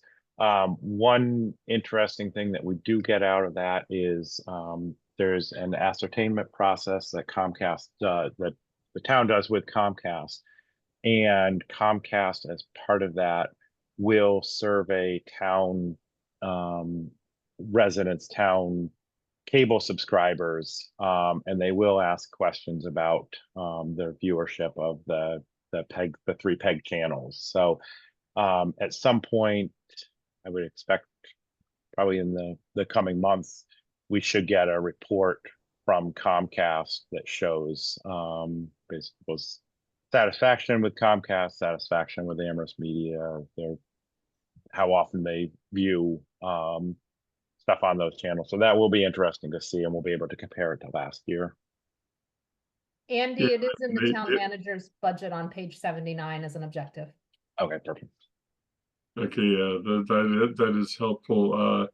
I think the ascertainment's just the beginning of the process, and it's going to be interesting this year because the amount of revenue with cord cutting that has happened for standard cable is great, so that the amount of resources that are going to be available for Amherst Media and for the town are going to be substantially decreased, and I'm not sure how this is going to play out for the next round. We've really moved into a new era of providing PEG services. A lot of it is being done through Zoom. Yeah. You know, we're doing it ourselves. We're not using Amherst Media for the same purposes to the extent that we are.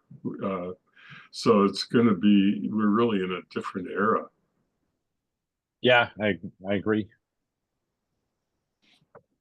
Mandy, did your hand go back up? Yes, but I'd be happy to move on. My question isn't for Sean.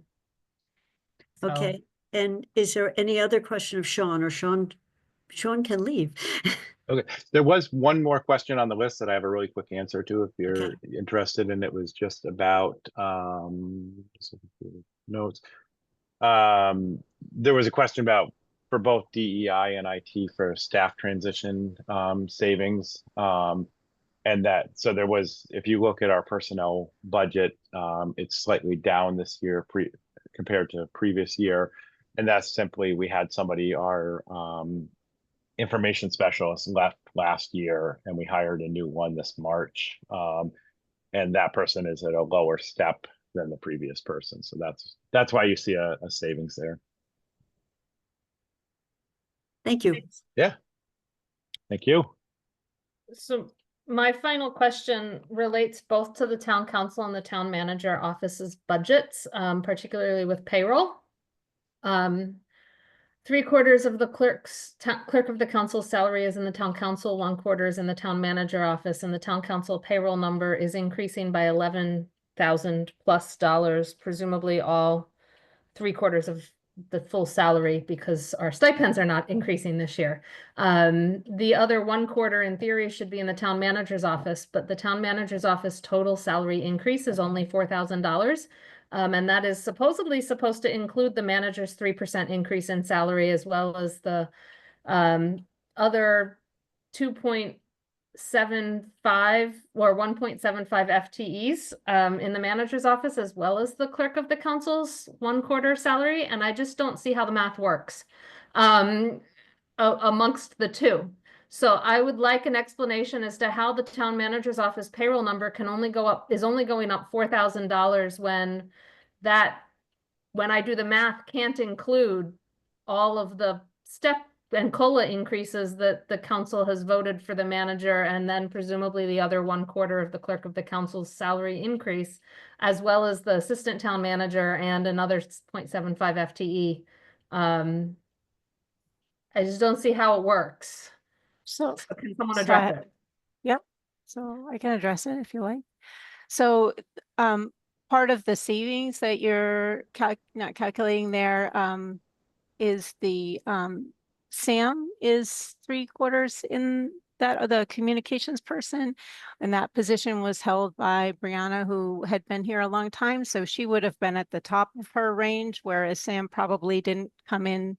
I don't know the exact step differential, but there's usually a significant amount of savings when a a long-term staff person leaves at the top of the range and then someone comes in closer to the middle or the bottom of the range. And so the increase to the town manager is being offset by a savings in a change in personnel, and how those shifts, we always budget for the top of the range so that, you know, should we get someone that we want to offer a higher end salary to, it's available. But then when they come in, that salary is negotiated based on the staff member individually. And then there's another, you know, also the only things that are budgeted in this year's budget right now for all staff, because none of the contracts have been finalized, but I mean, with the exception, of course, of the town manager, but is all the COLAs. We assume a COLA so that we can negotiate in good faith, but any increase beyond that, that COLA or change in a contract amount is held in a personnel line separate from each individual department. You know what I mean? So That's in the employee benefits line, right? Yeah, exactly. I'm sorry, I couldn't think of the word. Thank you for that. So I think that is, and I do know, I'm not sure if it was also, oh, one of the other questions was about the community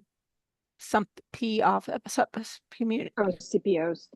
Yeah. And just sorry to add on to your answer about the communications manager, that position was reclassified as well. So Brianna was the director of communications and I think innovation. She had another one of those long titles. And that was reclassified as communications manager. So it wasn't just a different level in the steps. It was, I'm sorry, it wasn't just a difference in the steps. It was a difference in the level as well. Thank you. But the CPO position that has been basically Angela Mills is taking on that role right now. So there won't be a new position.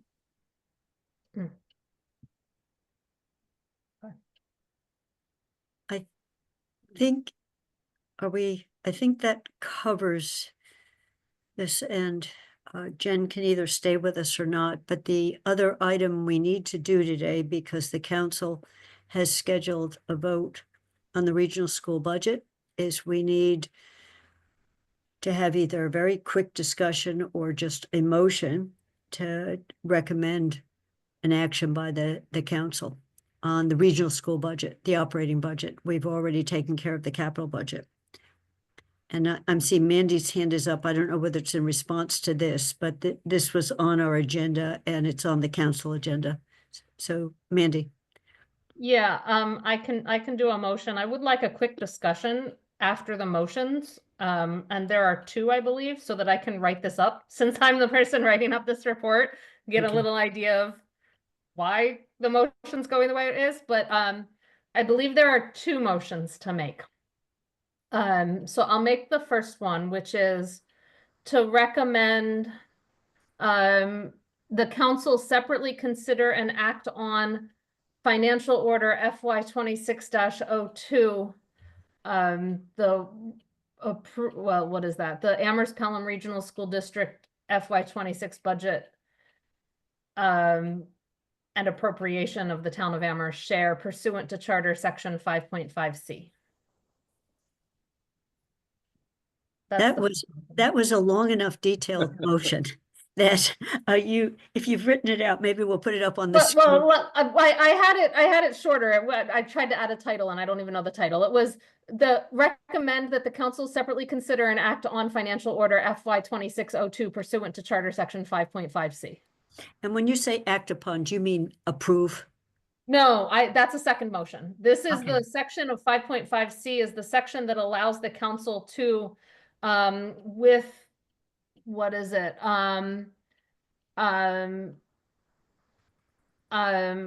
separately consider and act on a portion of a budget because it would be prudent to do so. Okay, That's the section. So we have to vote that separately than the actual budget. So the motion that I just made, if there's a second, is the one that's recommending the council take that action as a separate thing. I will, because I, it's pretty I will significant. second it, and then, she read it quickly. Does anyone need to see it up on the screen? Okay. This is just, we should vote it separate. This is asking the I council. to vote it understand that separate. we're taking it out of the regular budget, the full budget, and we're focusing on the regional school. So then, do you want to say what the second motion is, or do you want to have a discussion of the first motion You first? should vote this one first. The second one's gonna be to recommend the financial order. Okay, so is there a discussion of this before we move to the budget? I'm not seeing any. I have one. Yeah. I just want to confirm that this, that we're talking about the 4.1% increase. 4.8. 4.81%. 4.81, yes. Okay. Yeah, and you know, I had, just so people know, I had asked, have we done this before? Because I don't remember pulling the regional school out to completely vote on it separately. And I think this year is different because the other towns are all voting on it and they want to make sure we vote on it. But I didn't get a clear answer why we're doing it this way, but it's we always do it this way, and because we've always done it at the time of town meetings, we don't want to wait till the end of June. And right. So Andy, have we done it? Did we do this last year too? I just, you know, I It was believe- not done last year, but it was done the year before, so I pulled the draft motion language from the FY 23. So that was just, I didn't, Last year we had it, it was very late because we were messing around with the right. Okay, so Because it was the 8.2 and then the 6 and all of that last year. Yeah, that was the problem last year. okay, so Did anyone second? If not, I'll second. yeah, I seconded it. Okay, thank you. So are we ready for a vote on this one? Okay, I will call for a vote. Bob? Aye. Kathy's a yes. Mandy? Aye.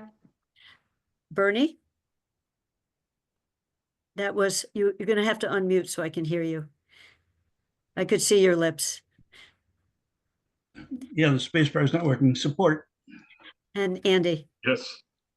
It's unanimous with 2 people absent. I'll write that up. Or Mandy will write that up. So 1. Okay, then is your hand up, Bernie? No. And Mandy, second motion. The next motion is to recommend the town council approve financial order FY 26-02 regional school budget assessment. Second. And this is the one where we should have a quick discussion on it. Mandy, why don't you lead off on it and then we'll put it to a vote. Yeah, so my thoughts are, and I'm interested to hear others' thoughts. It's above guidance, although it matches the April vote of the council. It does match what the school committee voted. The biggest thing for me in supporting this one, I'm not too thrilled that it's above the council's initial guidance. I had struggled with some of the comments we received last week in response to some questions regarding the budget itself and prior statements on potential loss of positions that really just haven't that don't happen. And it's a good thing it doesn't happen. I don't want to say it's not, but it means I struggle with when a school committee and school district says in March that if a budget is passed, it will lose 12 positions. And then when they actually do show the current FTEs, 2 or 3 or none are lost. That this budget that they're claiming and state will lose 12 positions. I can't equivalently say it will because of past statements, past actual data. It's not statements, data that show that those statements tend not to be accurate. But the biggest thing for me here is I have been concerned that all of these guardrail votes in the past years regarding changes to assessment methods and the regional agreement to change and put these guardrails in place have been moving us farther and farther away from the regional agreement method and putting that burden on Amherst taxpayers in favor of lessening the burden of funding our regional schools from to other towns, and that this budget gets us back to what all 4 towns in the regional agreement have voted. And that to me is one of the most important parts of saying, yes, we should pass this budget, is it gets us to that regional agreement method. We are one of the least affected of the towns in getting us to that as a year-over-year increase, because other towns have been artificially lowered in their assessments due to the modifications to that assessment method.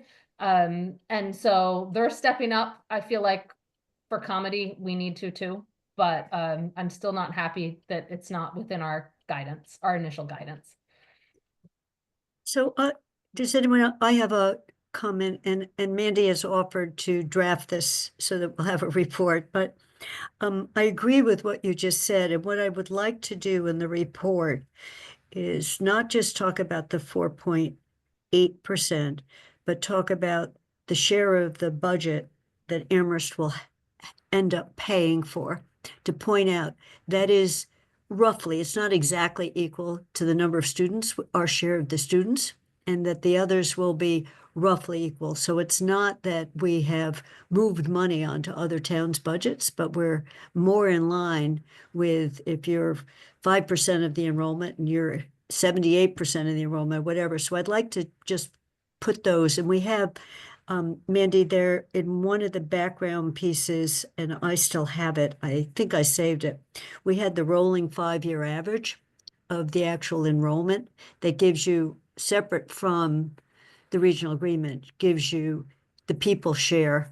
And it's not an exact match, but I just would like us to point that out, that this was getting us back to that. And then the other thing, having watched the school committee initial discussion that ended up with the budget we have in front of us, I would like to talk about the total increase in the budget, because it is more than 4.8, because we're getting back on. So the regional school, to raise the level a little bit on what we're talking about. So it's a different way of saying this is we're paying our fair share, and the budget is going up by more than 4.8 because all of the other towns. So just trying to capture that a little bit in our report to the council.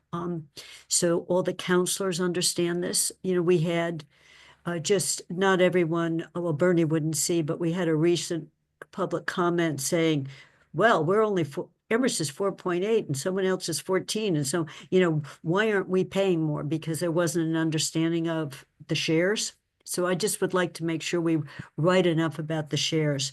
And there was an option that the school committee didn't vote for that would have kept us to 4 if it had been shared, you know, and it would have been more cuts. So that was the thing I wanted to add to what you just said.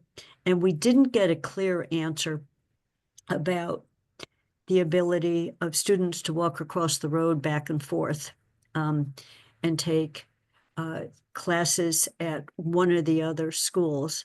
And my understanding when I heard the answer again during the school committee meeting is that because the schedules aren't aligned, that's extremely difficult.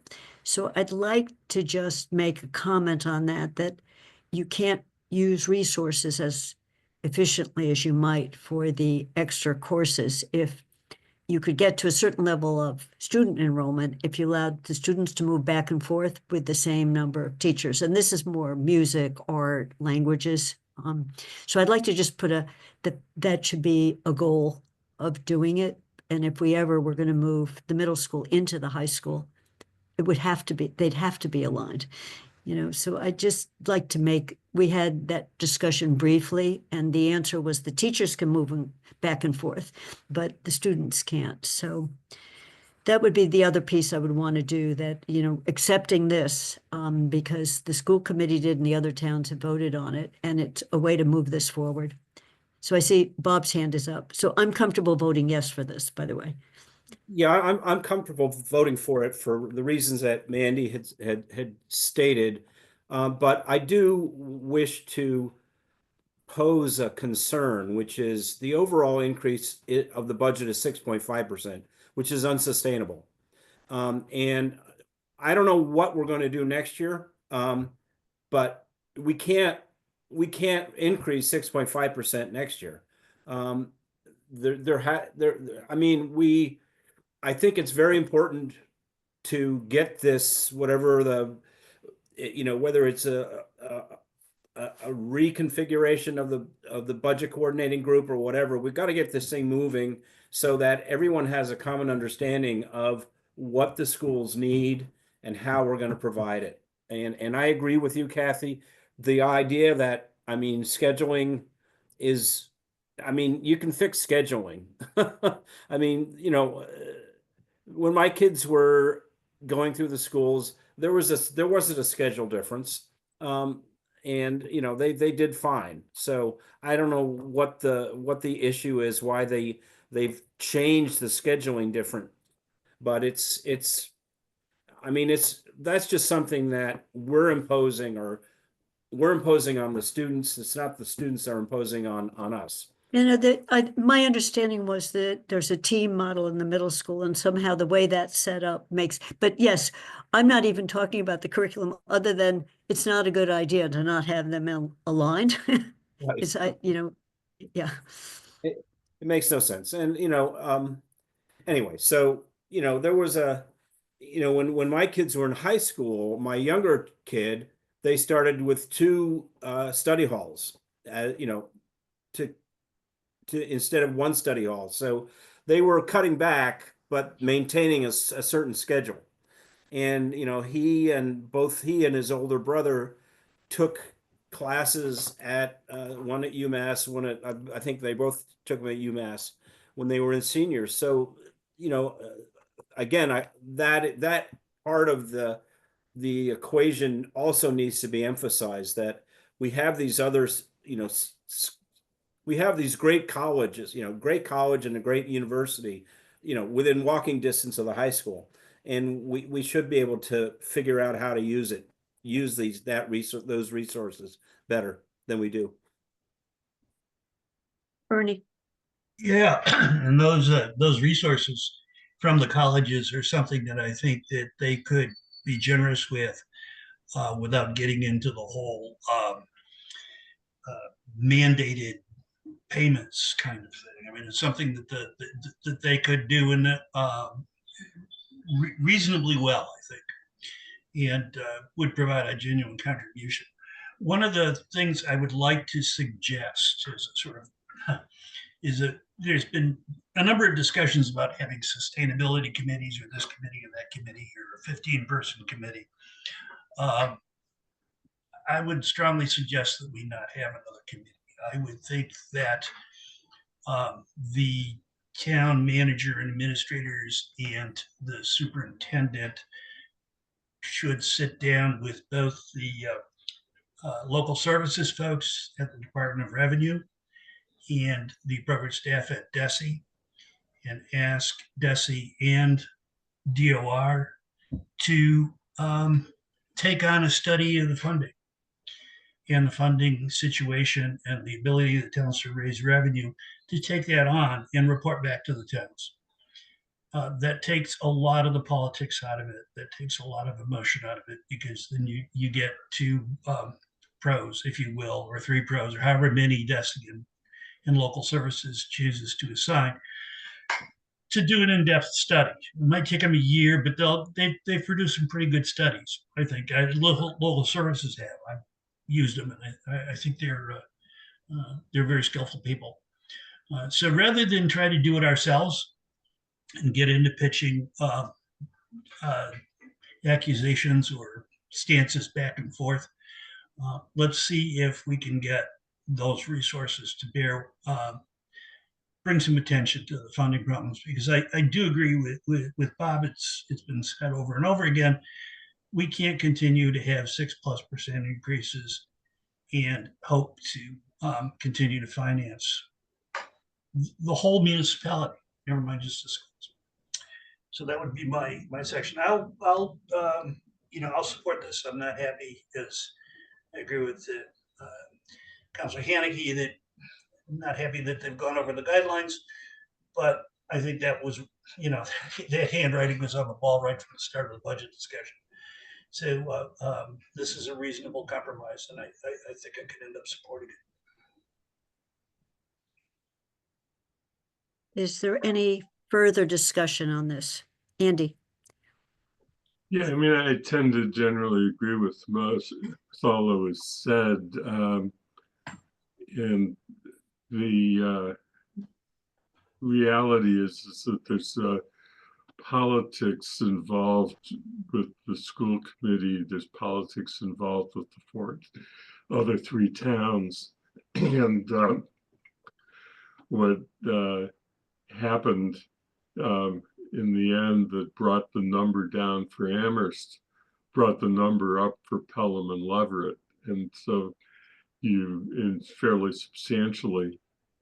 And there was a lot of anxiety that, especially that was expressed by Leverett, but I'm actually in more contact with Pelham people, as it turns out, than I am with Leverett people this year. But I think that, everybody's feeling the stress about this, and it belongs to all of the communities. We did raise the question. As a result, it went back to the school committee. School committee brought in the DESE people, and the DESE people said, hey, you can't do what you want to do. And they essentially said, you have to go back to the regional agreement. We're not going to allow this making up of an amount each year, whether you no matter what you call it, and so that's what happened. And I think that we, for those reasons, really need to just do it and be supportive of the other, plus other two towns. Two of the other towns have already voted. I had a couple questions. One was this technically, I don't think this was on the agenda for today's meeting. We put it on the agenda. Yep. It is on the agenda. I had Melissa add it. Okay, because I was looking at the agenda that was posted in the packet. And I actually never looked at it. I just asked. It's in the list of topics, which is where it needs to be. And the other question is, where's the order itself? The order was what? So there is a list of orders on page 296 of Paul's final budget, which is where I got the order number and the assessment. And it has just a line item of appropriating $19,744.08 for order number 226-02 regional school budget assessment. And it's under the raise and appropriate number. So it's got an order number and the assessment. Is it FY 2602? It's on page 296. No, what is it order FY? Order number 2602. Okay, I actually have it. Then I finally found it, and I think that it's pretty straightforward.